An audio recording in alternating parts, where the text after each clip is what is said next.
TDP అధ్యక్షుడు జగన్ ఆ party మేనిఫెస్టోను విడుదల చేశారు. తమ మేనిఫెస్టో 2014లో చంద్రబాబు ప్రకటించిన మేనిఫెస్టోలా కులానికో పేజీ 650 హామీలతో పెద్ద పుస్తకంలో ఉండదని చెప్పారు. ఇచ్చిన ఏ ఒక్క హామీని నెరవేర్చనని, చంద్రబాబులా కాకుండా ప్రజలకు తాను చేయబోయే అంశాలతో మాత్రమే తయారు చేశామని, 5 ఏళ్ల తర్వాత ఇవే హామీలను తాను నెరవేర్చనని చెబుతూ మరోసారి ఓటు అడిగేలా ఉంటుందని అన్నారు. వైసీపీ మేనిఫెస్టో కొత్త అధ్యాయానికి తెరలేపేలా ఉంటుందని చెప్పారు.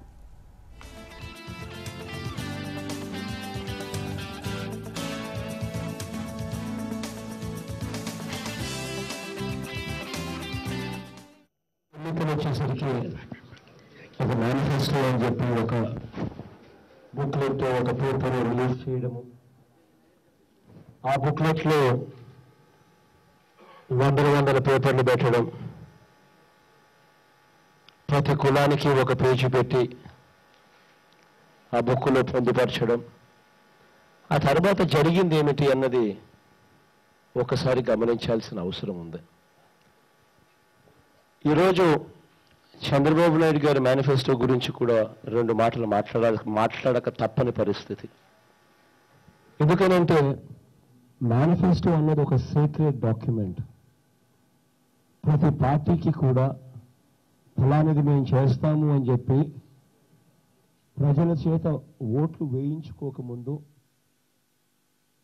ఒక మేనిఫెస్టో, ఒక ఎన్నికల ప్రణాళిక అని చెప్పి రిలీజ్ చేసి ఓట్లు ప్రజలతో వేయించుకున్న తర్వాత ఆ మేనిఫెస్టోలో చెప్పిన అంశాలను ఆ ప్రభుత్వం చెయ్యకపోతే ఆ ప్రభుత్వం మోసం చేసినట్టు కాదా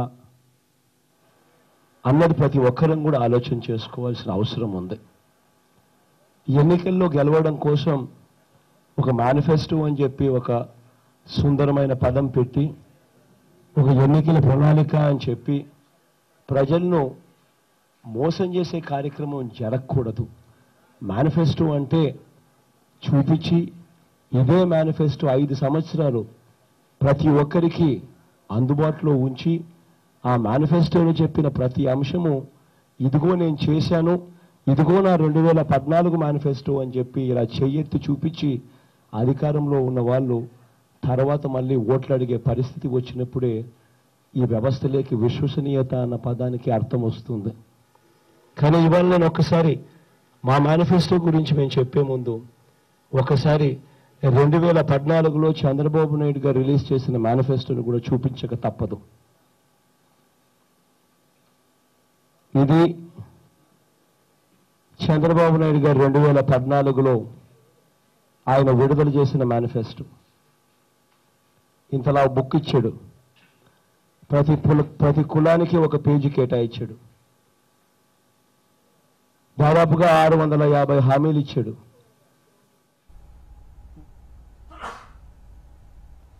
ఉగాది సందర్భంగా మేనిఫెస్టోను విడుదల చేస్తుండడం ఎంతో ఆనందంగా ఉందన్నారు జగన్. మేనిఫెస్టోలో నవరత్నాలతో పాటు ప్రజలకు ఉపయోగపడే అంశాలను చేర్చామన్నారు. ప్రతి రైతు కుటుంబానికి పెట్టుబడి సాయం కింద 50,000 రూపాయలను 4 విడతలుగా అందిస్తామన్నారు. అలాగే అన్ని వర్గాల వారికి వైద్యం ఖర్చు 1000 దాటితే ప్రభుత్వమే భరిస్తుందన్నారు. పిల్లలను బడికి పంపించిన తల్లికి ఏడాదికి 15,000 రూపాయలు ఇస్తామన్నారు.